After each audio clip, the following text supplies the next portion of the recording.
मैं हूं अनुष्का मैम। अगर आप भी बिहार बीटीएससी ड्रेसर वैकेंसी की तैयारी कर रहे हैं या करना चाहते हैं तो राठौर एजुकेशन पॉइंट इसमें आपकी बहुत ज़्यादा हेल्प कर सकता है, क्योंकि राठौर एजुकेशन पॉइंट आपके लिए लाया है सूर्या बैच, जो कि कोर्स में आपको कंप्लीट सिलेबस इस एग्ज़ाम के पॉइंट ऑफ व्यू से कवर कराया जा रहा है। आपको लाइव क्लासेस, रिकॉर्डिंग क्लासेस, साथ ही साथ सारे पीडीएफ नोट्स मिल रहे हैं। आपको अलग अलग तरह के क्वेश्चंस का प्रैक्टिस कराया जा रहा है, चाहे वो एमसीक्यू क्वेश्चन हो या वन लाइनर हो। सारे क्वेश्चन के प्रैक्टिस के लिए आपको पीडीएफ्स मिल रहे हैं। साथ ही साथ आपको इस बैच के एक फ्री टेस्ट सीरीज़ भी मिल रहा है, जिससे आप अपनी तैयारी को एनालिसिस करके कि आपकी गलतियाँ कहाँ हैं, आपके वीक पॉइंट्स कहाँ हैं, ये सब कुछ एनालाइज करके आप अपनी तैयारी को और बेहतर बना सकते हैं। इन सभी चीज़ों को पाने के लिए आपको राठौर एजुकेशन पॉइंट ऐप को प्ले स्टोर से डाउनलोड करना होगा और हमारे सूर्या बैच को खरीदना होगा। तो आज की क्लास में हम कुछ इंपॉर्टेंट क्वेश्चंस डिस्कस करने वाले हैं, जो कि इस एग्ज़ाम के पॉइंट ऑफ व्यू से बहुत ज़्यादा इंपॉर्टेंट है। ठीक है, अगर आप भी इस क्लास का नोट्स पाना चाहते हैं और आप ये चाहते हैं कि किसी भी क्लास का नोटिफिकेशन आपको पहले ही मिल जाए, तो आप हमारे टेलीग्राम चैनल या व्हाट्सएप चैनल को ज्वाइन कर सकते हैं। उससे आपको किसी भी क्लास का नोटिफिकेशन पहले ही मिल जाएगा और इस क्लास का पीडीएफ नोट्स भी क्लास के बाद आपको वहीं पर अवेलेबल करा दिया जाएगा। ठीक है, तो पहला क्वेश्चन क्या है, ड्रेसिंग करने का मुख्य उद्देश्य क्या होता है? ऑप्शंस है दर्द बढ़ाना, संक्रमण फैलाना, घाव को ढकना और संक्रमण से बचाना, या टाके खोलना। तो ड्रेसिंग करने का सबसे मेन ऑब्जेक्टिव क्या होता है, वो इस क्वेश्चन में पूछना चाह रहा है। तो ड्रेसिंग करने का मेन ऑब्जेक्टिव, बहुत ही सीधा सवाल का आंसर दिख रहा है यहाँ पे, घाव को ढकना और संक्रमण से बचाना। पेशेंट को किसी भी तरह के इन्फेक्शन से प्रोटेक्ट करने के लिए और घाव को ढके रहने के लिए ही ड्रेसिंग की जाती है। ठीक है, अगला क्वेश्चन देखते हैं, प्राथमिक उपचार फर्स्ट एड में सबसे पहले क्या किया जाता है? ठीक है, तो फर्स्ट एड पहला ऐसा उपचार है जो कि पेशेंट को दिया जाता है किसी भी इमरजेंसी सिचुएशन में। तो उसमें पूछ रहा है कि सबसे पहले क्या किया जाता है। ऑप्शंस क्या क्या है, मरीज को पानी देना, घाव धोना, स्थिति की आंकलन करना और सुरक्षा सुनिश्चित करना, या फिर दवा देना। तो फर्स्ट एड में हमें सबसे पहले स्थिति का आंकलन करना होता है कि पर्सन जो है वो कितना घायल है, किस स्थिति में है, इमरजेंसी सिचुएशन कितना ज़्यादा है, और उसकी सेफ्टी यानी सुरक्षा को सुनिश्चित करना होता है। इसके बाद हम फर्स्ट एड में ABCD पेशेंट का चेक कर सकते हैं। ठीक है, जो कि है एयरवे, ब्रीथिंग और सर्कुलेशन। ठीक है, अगला क्वेश्चन देखते हैं, पट्टी बांधने के लिए सामान्यतः कौन सी सामग्री का प्रयोग होता है? जब हम ड्रेसिंग कर रहे होते हैं, पट्टी बांध रहे होते हैं या बैंडेजिंग कर रहे होते हैं, तो हमें जनरली कौन सी सामग्री का उपयोग सबसे जनरली करना होता है? ऑप्शंस क्या क्या है, रबड़ की ट्यूब, गॉज पट्टी, लोहे की छड़, या कागज़ की शीट। तो ये भी ऑप्शन से ही साफ साफ पता चल रहा है कि इसका सही आंसर है गॉज पट्टी। गॉज पट्टी जो होता है वो मुलायम होता है और हवादार होता है, जिससे घाव को ढकने में भी और संक्रमण से बचाने में भी हेल्प होता है। ठीक है, अगला क्वेश्चन देखते हैं। अगला क्वेश्चन है, सर्जिकल कैंची का उपयोग किस लिए किया जाता है? ठीक है, तो जो सर्जिकल कैंची है उसका उपयोग किस लिए किया जाता है? ये एक इंस्ट्रूमेंट है, इसका उपयोग क्यों किया जाता है, इस क्वेश्चन में पूछा जा रहा है। ऑप्शंस क्या क्या है, खाना पकाने के लिए, घाव को खुरीदने के लिए, पट्टी काटने या टाका काटने के लिए, मांसपेशियां काटने के लिए। तो इसका सही आंसर है पट्टी काटने या टाके काटने के लिए। सर्जिकल कैंची का उपयोग जो है वो पट्टी को काटने के लिए या टाके को काटने के लिए किया जाता है। ये तीखी नोक की होती है, छोटी होती है, और इससे क्या है, पट्टी काटने में या टाके काटने में आसानी होती है। ठीक है, अगला क्वेश्चन देखते हैं, थर्मामीटर को कितनी देर तक मुंह में रखा जा सकता है तापमान नापने के लिए? थर्मामीटर जैसे कि हमें पता है कि हमारे बॉडी के टेम्परेचर को नापने का एक इंस्ट्रूमेंट होता है। ठीक है, ये क्या है, और जब हम इससे ओरली इससे चेक कर रहे हैं टेम्परेचर, ओरल वे में चेक कर रहे हैं माउथ में रख करके, तो हमें कितनी देर तक इसे मुंह में रखना होता है, ये इस क्वेश्चन में पूछना चाह रहा है। ऑप्शंस क्या क्या है, 10 सेकेंड, 1 मिनट, 15 सेकेंड या 30 सेकेंड। तो इसका सही आंसर क्या है, इसका सही आंसर है 1 मिनट। हमें टेम्परेचर नापने के लिए थर्मोमीटर को मुंह में 1 मिनट तक रखना चाहिए। ठीक है, अगला क्वेश्चन देखते हैं, शारीरिक तापमान की सामान्य मान क्या होती है?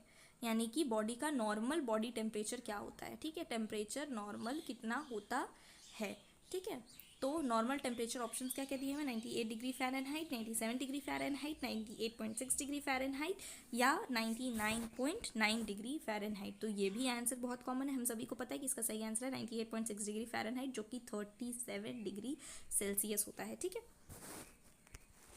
अगला क्वेश्चन क्या है, बुखार के समय कौन सी दवा दी जाती है? ये भी बहुत हमारे बोलचाल के भाषा में भी हम लोग जनरली यूज़ करते हैं कि अगर किसी पेशेंट को फीवर है तो हम उसको कौन सी दवाई देते हैं। ये बहुत ही कॉमन है, बच्चे बच्चे जानते हैं।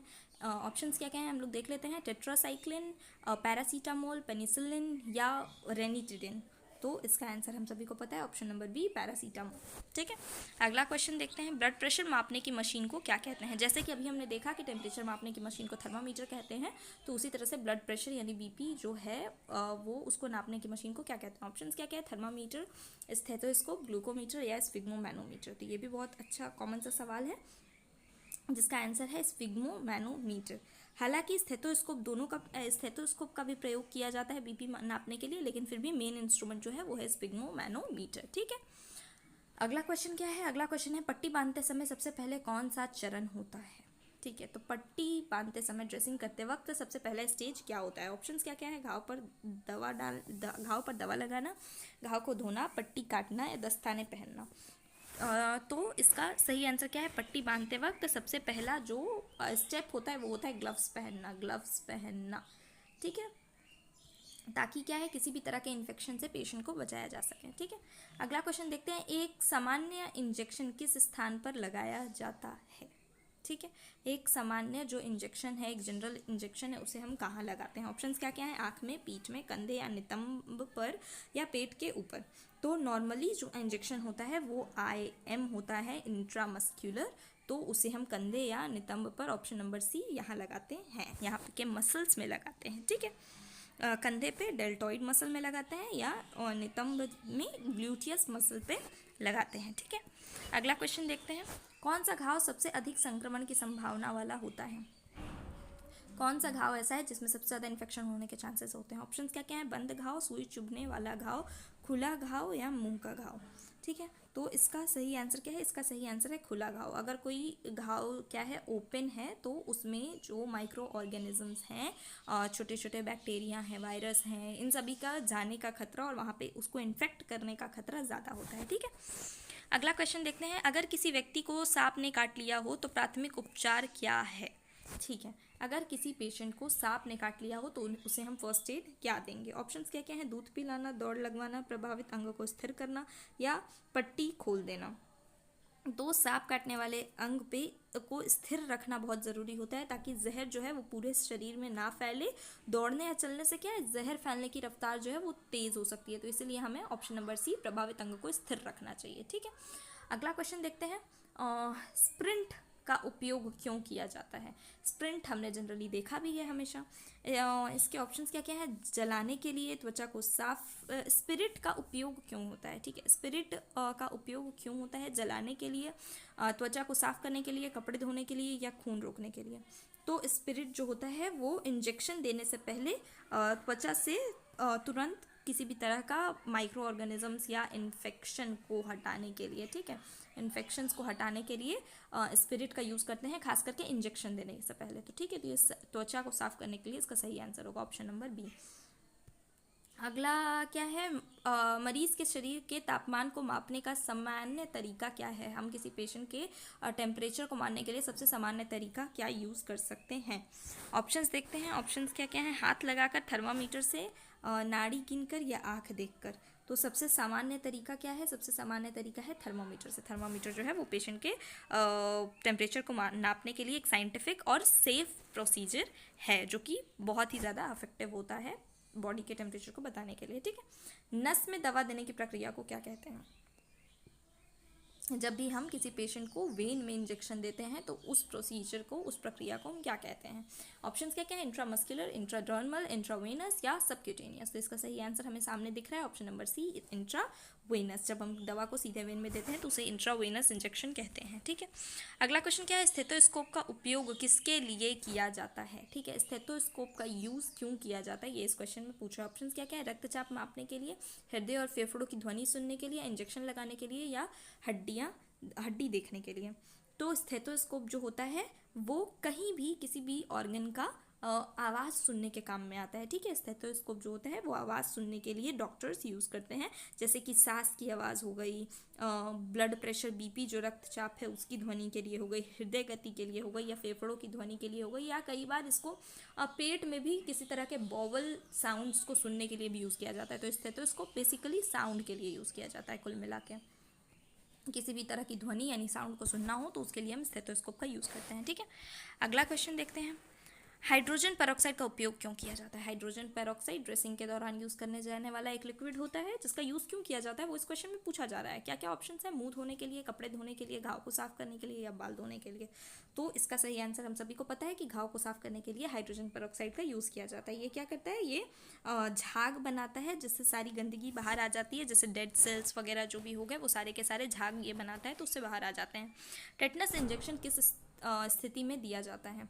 टेटनस का इंजेक्शन हम सभी लेते हैं और हम सभी को पता है कि हम लोग कब लेने जाते हैं हॉस्पिटल। तो इसके ऑप्शंस देख लेते हैं। बुखार होने पर, जले हुए घाव में, धातु से कटने पर या दांत दर्द में। तो इसका आंसर बहुत कॉमन है जो कि हम सभी को पता है कि किसी भी धातु से कटने पे, हम लोग कहते हैं ना लोहे से चोट लग गया तो टेटनस का इंजेक्शन लेने जा रहे हैं, तो उस हिसाब से धातु से कटने पर, लोहे या किसी भी जंग लगी वस्तु ऐसे जो हैं जिसपे बैक्टीरिया वगैरह का खतरा बहुत ज़्यादा है, तो वैसे स्थिति पे कटने पे हमें टेटनस का इंजेक्शन लेना बहुत ज़रूरी होता है। ठीक है, अगला क्वेश्चन देखते हैं। अगला क्वेश्चन है प्राथमिक उपचार की स्वनिर्मण नियम क्या है? प्राथमिक उपचार का नियम क्या है? ऑप्शंस क्या क्या है? तुरंत अस्पताल ले जाना, रोगी को अकेले छोड़ देना, लुक, थिंक एंड एक्ट या सबको बुलाना। तो इसका सही आंसर क्या है कि फर्स्ट एड में हमें सबसे पहले क्या करना होता है? हमें जैसा भी सिचुएशन चल रहा है उसको देखना होता है, उसे सोचना होता है, हमें तुरंत क्विक वे में सोचना होता है कि पेशेंट को क्या हुआ है, क्या नहीं, हम इसके लिए क्या कर सकते हैं, क्या नहीं, और तुरंत करना भी होता है। देखो, सोचो और करो। तुरंत देखना होता है, तुरंत सोचना होता है, तुरंत करना होता है ताकि पेशेंट की जान बचाई जा सके। सही ऑप्शन है option number C. First aid का सबसे इम्पोर्टेंट नियम यही है। ठीक है, अगला क्वेश्चन क्या है? बर्न, जलन में पहले डिग्री में क्या होता है? पहले डिग्री, जैसा कि हमें पता है कि बर्न जो होता है वो 1 डिग्री बर्न होता है, फिर 2 डिग्री बर्न होता है, फिर 3 डिग्री तक बर्न होते हैं। ठीक है, ये तो हम सभी जानते हैं। तो इसमें पूछा है कि 1 डिग्री बर्न का जो केस होता है उसमें क्या होता है, उसमें सिचुएशंस कैसे बनते हैं। ऑप्शंस क्या क्या हैं? त्वचा जल जाती है, छाले बनते हैं, केवल लालिमा और दर्द होता है, हड्डी दिखती है। ठीक है, तो फर्स्ट डिग्री बर्न में क्या होता है? सिर्फ और सिर्फ ऊपरी त्वचा जो होती है वो प्रभावित होती है, जिसके वजह से सिर्फ और सिर्फ लालिमा और दर्द होता है और कुछ भी नहीं होता। बॉयल्स वगैरह जो फोड़े होते हैं वो सेकंड डिग्री बर्न में बनते हैं, फर्स्ट में नहीं। ठीक है, अगला क्वेश्चन क्या है? सर्जिकल दस्ताने पहनने का उद्देश्य क्या होता है? सर्जिकल दस्ताने जो होते हैं वो स्टेराइल होते हैं, उसको पहनने का उद्देश्य क्या होता है वो इस क्वेश्चन में पूछना चाह रहा है। ऑप्शंस क्या क्या है? ऑप्शन है हाथों को गर्म रखने के लिए, स्टेराइल दिखाने के लिए, स्टाइल दिखाने के लिए, या संक्रमण से बचाव के लिए, या दवाइयों को पकड़ने के लिए। तो अगर कोई चीज़ स्टेराइल है तो वो ऑब्वियसली हमें इन्फेक्शन से कंट्रोल के लिए होगा, यानी संक्रमण से बचाओ। ऑप्शन नंबर सी इसका सही आंसर है। अगला क्वेश्चन देखते हैं। ड्रेसिंग करते समय कौन सी सावधानी सबसे पहली रखनी चाहिए? ठीक है, ड्रेसिंग अगर हम कर रहे हैं तो हमें कौन सी ऐसी सावधानी है जो सबसे पहली रखनी चाहिए? ठीक है, ऑप्शंस क्या क्या है? टेबल साफ करना, मरीज का नाम पूछना, हाथ धोना या बैंडेज काटना। तो सबसे पहले हमें ड्रेसिंग करते समय पेशेंट को किसी भी तरह की इन्फेक्शन से बचाने के लिए हमें सबसे पहले क्या करना चाहिए? हमें सबसे पहले हाथ को धोना चाहिए, यानी कि हैंड्स को स्टेराइल करना चाहिए। ठीक है, अगला क्वेश्चन देखते हैं। एक सामान्य ब्लड प्रेशर का मान क्या होता है? अगेन एक बहुत ही कॉमन सा क्वेश्चन है कि एक नॉर्मल बीपी कितना होता है?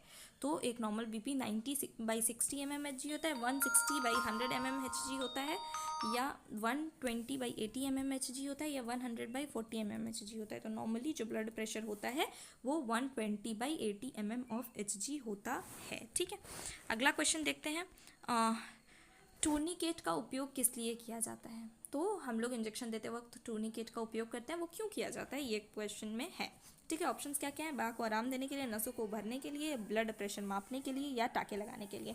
तो टूर्निकेट क्या होता है? एक पट्टी होती है जिसको बांधने से क्या होता है? नस जो है वो स्पष्ट दिखते हैं, यानी कि नसों को उभारने के लिए हमें टूर्निकेट का यूज़ करना चाहिए। ठीक है, अगला क्वेश्चन क्या है? अगला क्वेश्चन है इंजेक्शन लगाने से पहले क्या करना आवश्यक है? ठीक है, तो इंजेक्शन लगाने से पहले हमें क्या करना आवश्यक होता है? ऑप्शंस क्या क्या है? सीधा खड़ा करना, दवा को हिलाना, स्थान को स्पिरिट से साफ करना, या पट्टी बांधना। तो अभी हमने ऊपर भी डिस्कस किया था कि इंजेक्शन लगाने से पहले हमें स्पिरिट से उस जगह को साफ करना होता है, यानी त्वचा को साफ करना होता है। तो ऑप्शन नंबर सी इसका सही आंसर है। ठीक है, अगला क्वेश्चन देखते हैं। ड्रेसिंग में प्रयुक्त सामान्य एंटीसेप्टिक कौन सा है? तो ड्रेसिंग में हम एंटीसेप्टिक यूज़ करते हैं जैसे सेप्सिस से प्रिवेंट किया जा सके, सेप्सिस से प्रिवेंट किया जा सके। ठीक है, तो एंटीसेप्टिक माहौल बनाने के लिए हमें कॉमनली हम कौन सा एंटीसेप्टिक यूज़ करते हैं? ऑप्शंस क्या क्या हैं?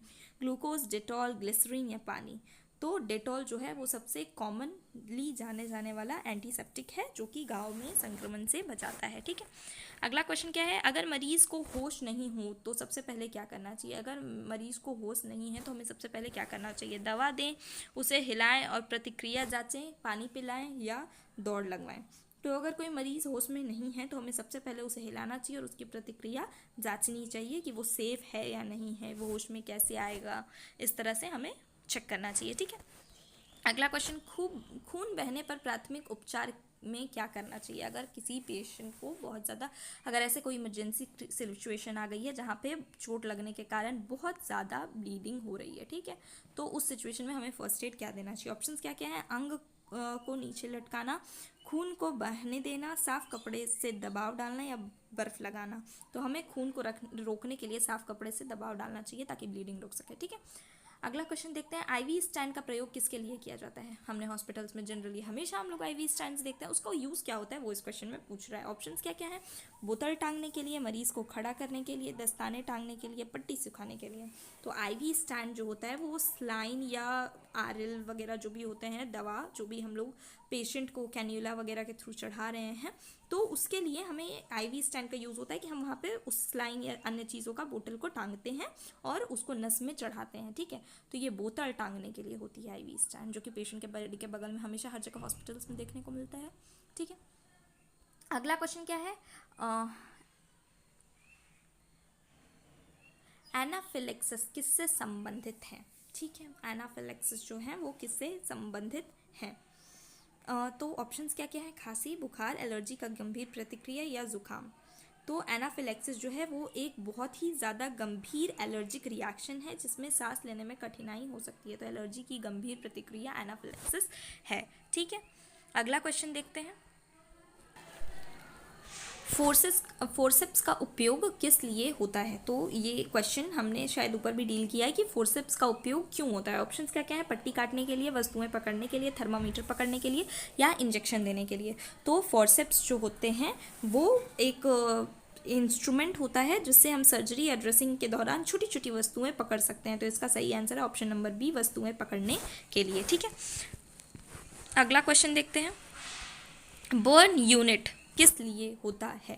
तो हॉस्पिटल में एक अलग सा यूनिट होता है जिसे बर्न यूनिट कहते हैं, जो कि क्यों होता है वो इस क्वेश्चन में पूछ रहा है। हड्डी तोड़ने के लिए, जलने के रोगियों के इलाज के लिए, आँख के ऑपरेशन के लिए या मानसिक रोगों के लिए। तो ये हमें साफ नाम से पता चल रहा है कि बर्न यूनिट जो होता है वो जलने के रोगियों के इलाज के लिए, उनकी देखभाल के लिए एक स्पेशल यूनिट होता है, एक स्पेशल कॉर्नर होता है हॉस्पिटल्स में जो कि इन चीज़ों से डील करती है। ठीक है, पानी की कमी से शरीर में क्या हो सकता है। अगर बॉडी में डिहाइड्रेशन हो तो उससे क्या हो सकता है, एक्चुअली मैंने आंसर ही बता दिया। पानी की कमी से हमें क्या हो सकता है, पानी की कमी से हमें ऑप्शन नंबर सी डिहाइड्रेशन हो सकता है, जो कि बहुत ही ज़्यादा थकान, कमज़ोरी और चक्कर आने के सिम्टम्स डिहाइड्रेशन के दिख सकते हैं। ठीक है, अगला क्वेश्चन देखते हैं, एक नाड़ी की सामान्य गति कितनी होती है। पल्स नॉर्मली हमारे बॉडी में कितना होता है। ऑप्शंस क्या क्या है, 20 से 30 प्रति मिनट, 40 से 50 प्रति मिनट, 60 से 100 प्रति मिनट या 120 से 150 प्रति मिनट। तो एक नॉर्मल एडल्ट ह्यूमन बीइंग में जो पल्स का रेट होता है वो 60 से 100 प्रति मिनट होता है। ठीक है, अगला क्वेश्चन देखते हैं, ऑक्सीजन सिलेंडर की रंग की पहचान क्या होती है। तो ये भी एक बहुत ही कॉमन सा क्वेश्चन। ऑक्सीजन सिलेंडर हर जगह हॉस्पिटल्स में अवेलेबल होते हैं जो कि सांस लेने में कठिनाई वाले पेशेंट्स को सांस लेने में हेल्प कराते हैं और उनके लिए लाइफ सेविंग भी होते हैं। ठीक है, तो उसका एक कलर कोड होता है। उसके कलर क्या होता है, हर जो गैस के सिलेंडर होता है उसका अलग अलग कलर कोड होता है। तो वैसे ही ऑक्सीजन सिलेंडर का कलर कोड क्या होता है। ऑप्शंस क्या क्या है, नीला, हरा, काला और सफ़ेद या पीला।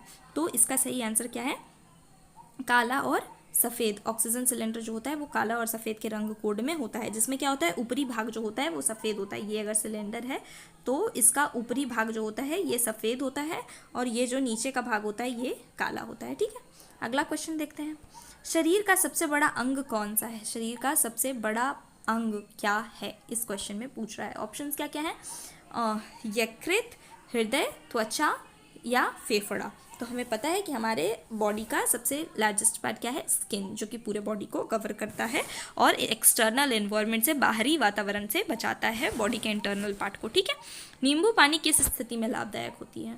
तो हमने ऐसा लोगों को कहते सुना होगा गर्मी वगैरह के टाइम पे कि अगर उसको चक्कर आ रहे हैं या कुछ हो रहा है तो उसे क्या है, नींबू पानी दो।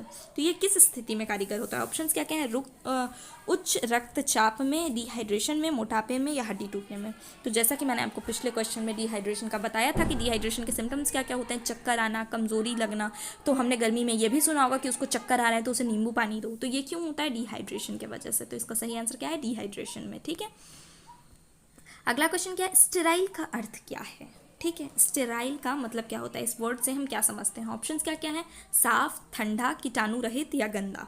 तो स्टेराइल का सही मतलब क्या होता है कि स्टेराइल का मतलब है कि वो उपकरण या वो जगह बिल्कुल ही कीटाणु रहित है, वहाँ पे किसी भी तरह के माइक्रो ऑर्गेनिजम्स नहीं प्रेजेंट है, कोई भी बैक्टीरिया, फंजाई, वायरस, प्रोटोजोआ या किसी भी तरह के स्पोर्स भी नहीं प्रेजेंट है। ठीक है, अगला क्वेश्चन देखते हैं। सुई और सिरिंज का उपयोग के बाद कैसे नष्ट किया जाना चाहिए? ठीक है, जब हमने एक निडल और एक एक जो बैरल आता है, इंजेक्शन आता है, उसका यूज़ कर लिया, तो अब उसे हमें कैसे डिस्पोज करना चाहिए? ठीक है, ऑप्शंस क्या क्या है? कूड़ेदान में फेंक कर, जलाकर, सेफ्टी बॉक्स में डालकर, कहीं भी रखकर।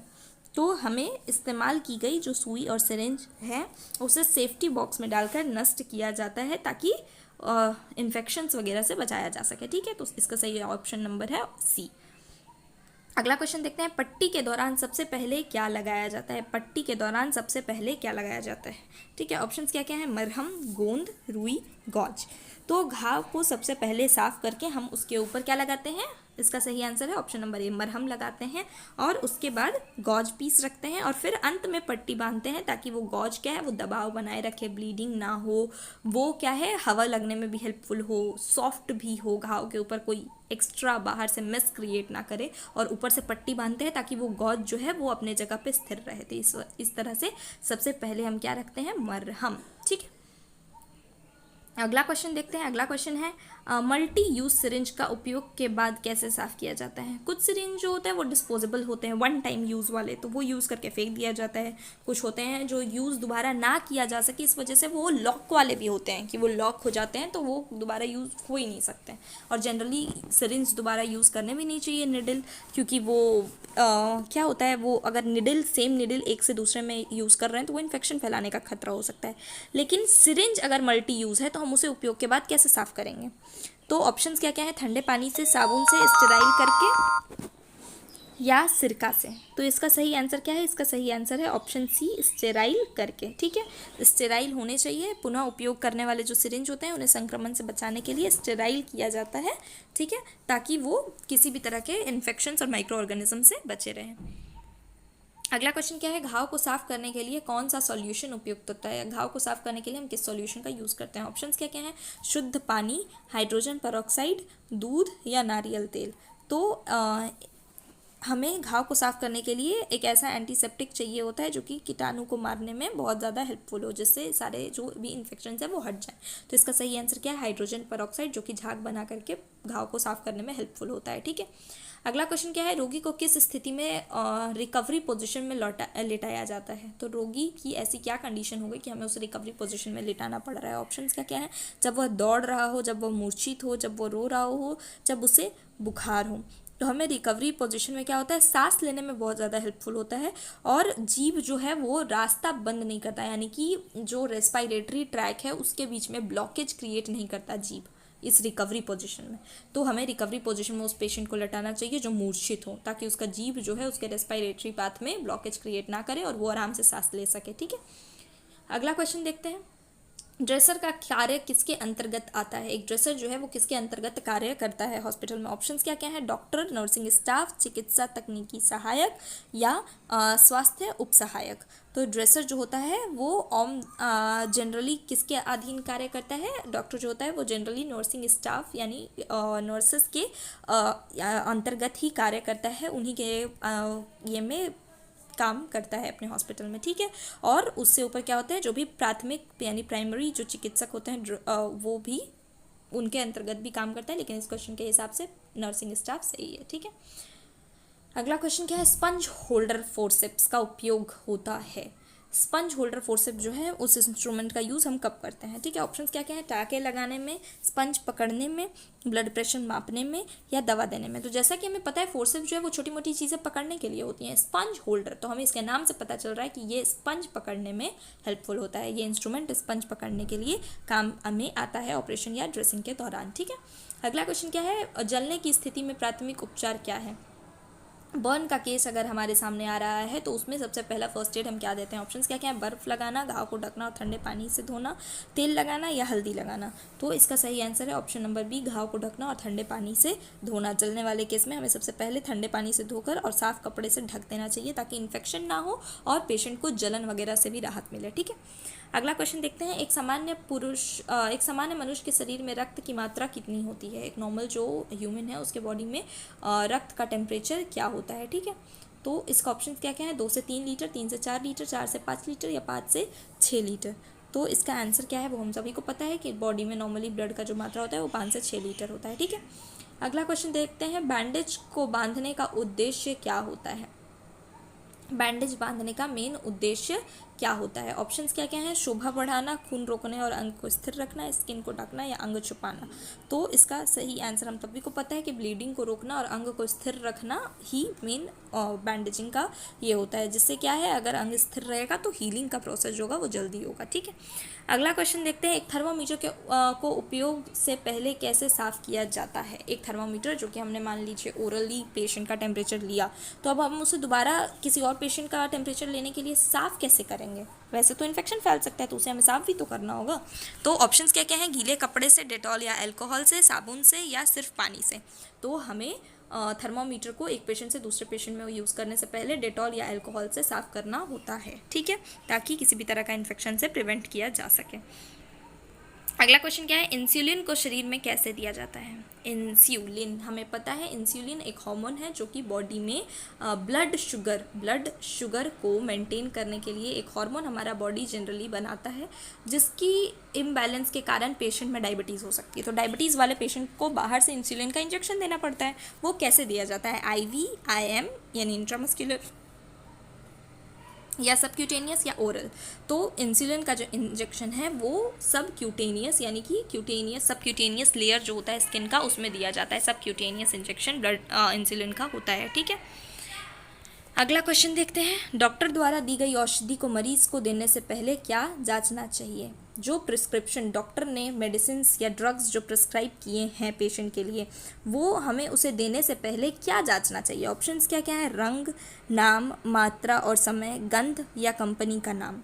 तो हमें डॉक्टर द्वारा दी गई जो भी दवा है उसे पेशेंट को देने से पहले उस दवा का नाम, उस दवा की क्वांटिटी और उसका समय कब डॉक्टर ने प्रिस्क्राइब किया, ये तीनों चीज़ें जांचनी चाहिए, यानी ऑप्शन नंबर बी इसका सही आंसर है, ठीक है।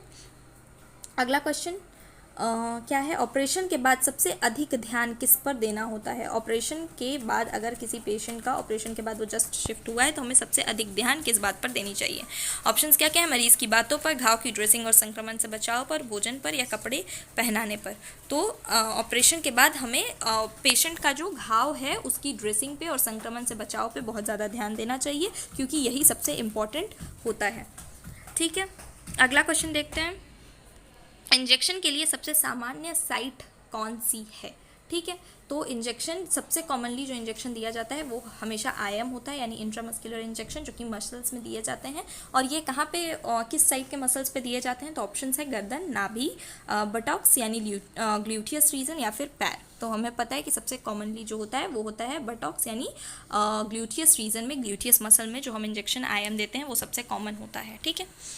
अगला क्वेश्चन देखते हैं, सिरिंज में हवा रह जाए तो क्या हो सकता है। जैसा कि हम कभी भी इंजेक्शन दे रहे होते हैं तो उसमें जो बबल्स होते हैं हम उनसे निकाल रहे होते हैं, यानी उसमें से सारे हवा को बाहर निकाला जाता है। क्यों निकाला जाता है, अगर नहीं होगा तो उससे क्या हो सकता है। ऑप्शंस क्या क्या हैं, कुछ नहीं होगा, या फिर मरीज़ को आराम मिलेगा, या फिर या फिर एब्लोजिम हो सकता है, या फिर बुखार आ सकता है। तो इसका सही आंसर है एम्ब्लोजिम हो सकता है। अगर हम इंजेक्शन में से अगर सारे हवा को बाहर नहीं निकाल सकते हैं तो इससे क्या है, वो नसों में जा सकता है और ब्लॉकेज कर सकता है, जिससे एब्लोजिम का केस देखा जा सकता है, जो कि बहुत ही डेडली होता है। ठीक है, अगला क्वेश्चन देखते हैं। ड्रेसिंग ट्रॉली में सबसे नीचे क्या रखा जाता है? ये बहुत ही कॉमन सा क्वेश्चन है कि ड्रेसिंग ट्रॉली जब हम एक पेशेंट के लिए तैयार करते हैं तो हम उसमें सबसे नीचे क्या रखते हैं। ऑप्शंस क्या क्या हैं? औजार, साफ कपड़ा, कचरा पात्र या दस्ताने। तो हम जो भी गॉज पीस या जो भी रुई, कॉटन स्वैब वगैरह है जो साफ़ करने के लिए पेशेंट के घाव को यूज़ कर रहे हैं, उसे फेंकने के लिए वेस्ट बिन यानी कचरा पात्र जो होता है वो ड्रेसिंग ट्रॉली में सबसे नीचे रखा जाता है। ठीक है, अगला क्वेश्चन है संक्रमण से बचाव के लिए पीपी किट में क्या शामिल होता है? तो हमें पीपी का फुल फॉर्म पता है कि पर्सनल प्रोटेक्टिव यूनिट, यानी खुद को बचाने के लिए, खुद को किसी भी तरह के इन्फेक्शन से बचाने के लिए हम पीपी का यूज़ करते हैं। तो उसमें क्या क्या चीज़ें शामिल होती है? ऑप्शंस क्या क्या हैं? दस्ताने, मास्क, गाउन या उपयुक्त सभी। तो दस्ताने, ग्लव्स भी यूज़ होते हैं, मास्क भी यूज़ होते हैं, गाउन भी यूज़ होते हैं। तो इसका सही आंसर है उपयुक्त सभी। ठीक है, अगला क्वेश्चन देखते हैं। ऑटोक्लेव का उपयोग होता है। ऑटोक्लेव एक मशीन है, जैसा कि हमें पता है। इसका यूज़ क्यों होता है? ये ऑप्शंस क्या क्या हैं? कपड़े धोने में, कीटाणु मारने में, इंजेक्शन देने में या तापमान मापने में। तो ऑटोक्लेव का जो सही यूज़ होता है वो होता है कीटाणु को मारने में, चीज़ों को स्टेराइल करने में। ठीक है, ऑटोक्लेव जो होता है वो चीज़ों को स्टेराइल करने में हेल्पफुल होता है। वो हाई डिग्री टेम्परेचर पे और हाई प्रेशर पे चीज़ों को उसमें रखा जाता है ताकि वो स्टेराइल हो सकें, उससे कीटाणु मर सकें और वो इन्फेक्शन से बचाता है। ठीक है, अगला क्वेश्चन है ड्रेसिंग करते समय सबसे पहले क्या करना चाहिए? ड्रेसिंग करते समय हमें सबसे पहले किस बात का ध्यान रखना चाहिए? ऑप्शंस क्या क्या है? घाव को ढकना, दस्ताने पहनना, दवा लगाना या पट्टी बांधना। तो ये हमने पहले भी इस क्वेश्चन से डील किया है कि ड्रेसिंग करते समय हमारा पहला स्टेप दस्ताने पहनना यानी ग्लव्स पहनना है, ताकि पेशेंट के घाव में किसी भी तरह का इन्फेक्शन ना हो। ठीक है, अगला क्वेश्चन देखते हैं। अगला क्वेश्चन है स्टरलाइजेशन के लिए सामान्य तापमान क्या होता है? स्टरलाइजेशन अगर हम ऑटोक्लेव या किसी भी तरह से कर रहे हैं तो उसमें सामान्य तापमान क्या होता है? टेम्परेचर, जैसा कि मैंने अभी आपको बताया कि हाई टेम्परेचर पे करना होता है। तो वो टेम्परेचर कितना होता है? ऑप्शंस क्या क्या है? 50 degree Celsius, 70 degree Celsius, 100 degree Celsius या 121 डिग्री सेल्सियस। तो इसका सही आंसर है option number D, 121 degree Celsius. और 15 पाउंड प्रेशर पे अगर हम 10 से 12 मिनट तक चीज़ों को ऑटोक्लेव मशीन में रखते हैं तो वो क्या होता है? वो स्टेराइल हो जाता है, उससे सारे इन्फेक्शंस हट जाते हैं। ठीक है, अगला क्वेश्चन है ड्रेसिंग के समय उपयोग किए गए कचरे को कहाँ फेंकना चाहिए? अगर हम ड्रेसिंग के समय जो भी कचरे आ रहे हैं, जैसे जो भी चीज़ों से हम क्लीन कर रहे हैं, स्पंज हो गया या जो भी कॉटन स्वैप का यूज़ किया है ड्रेसिंग के समय घाव को साफ़ करने के लिए, उन्हें हमें कहाँ फेंकना चाहिए? ऑप्शंस क्या क्या हैं? खुले मैदान में, ग्रीन डस्टबिन में, बायोमेडिकल वेस्ट कंटेनर में या जला देना चाहिए। तो हमें जितने भी मेडिकल कचरे हैं उनसे इन्फेक्शन से बचाने के लिए हमें उसे हमेशा बायोमेडिकल वेस्ट कंटेनर में फेंकना चाहिए। ऑप्शन नंबर सी इसका सही आंसर है। आज के लिए बस हम इतना ही क्वेश्चंस को प्रैक्टिस कर रहे हैं। अगर आपको ये सेशन अच्छा लगा हो तो और आप इसके पीडीएफ चाहते हो तो आप हमारे टेलीग्राम चैनल या व्हाट्सएप चैनल से जुड़ सकते हैं। वहाँ पे इस क्लास का पीडीएफ आपको प्रोवाइड करा दिया जाएगा। और अगर आप भी अपनी तैयारी को बहुत अच्छा करना चाहते हैं, आप अगर अपनी सरकारी नौकरी के सपने को पूरा करना चाहते हैं, तो आप राठौर एजुकेशन पॉइंट ऐप को जल्द से जल्द डाउनलोड करिए और हमारे सूर्या बैच को खरीदिए और हमारे टेस्ट सीरीज़ का बिल्कुल अच्छे से यूज़ करिए। Thank you.